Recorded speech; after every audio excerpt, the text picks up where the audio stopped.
పాండవుల మధ్యముడు 1000 ఏనుగుల బలమున్న భీమసేనుడు ఒకనాడు గంధమాదన పర్వత మార్గంలో తన బలగర్వంతో నడుచుకుంటూ వెళ్తున్నాడు.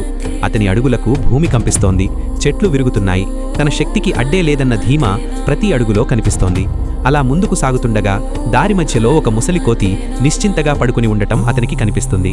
దాని పొడవాటి తోక మొత్తం దారినే అడ్డగిస్తోంది. భీముడు గర్జిస్తూ, "ఓ వానరమా, నా దారికి అడ్డు తొలగించు, నీ తోకను పక్కకు జరుపుకో" అని అంటాడు.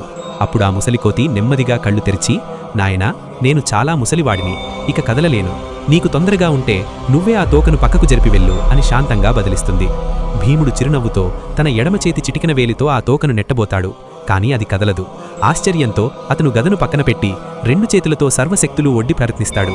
ముఖం ఎర్రబడుతుంది, ఒళ్లంతా చెమటలు పడతాయి, భూమి కుంగుతుంది. అయినా ఆ తోక ఒక్క అంగుళం కూడా కదలదు. అప్పుడే భీముడి గర్వం కరిగిపోతుంది.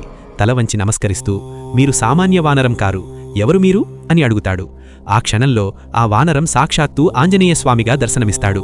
హనుమంతుడు మృదువుగా, "తమ్ముడు భీమా, బలం గొప్పదే, కానీ వినయం లేకపోతే అదే అహంకారమవుతుంది" అని హితవు పలుకుతాడు. తన తప్పును గ్రహించిన భీముడు హనుమ పాదాలకు ప్రణామం చేస్తాడు. హనుమంతుడు మీకు ఇష్టమైతే లైక్ చేసి కామెంట్ చేయండి. ఇంకా మా ఛానల్ను సబ్స్క్రైబ్ చేయండి. భగవతే హనుమతే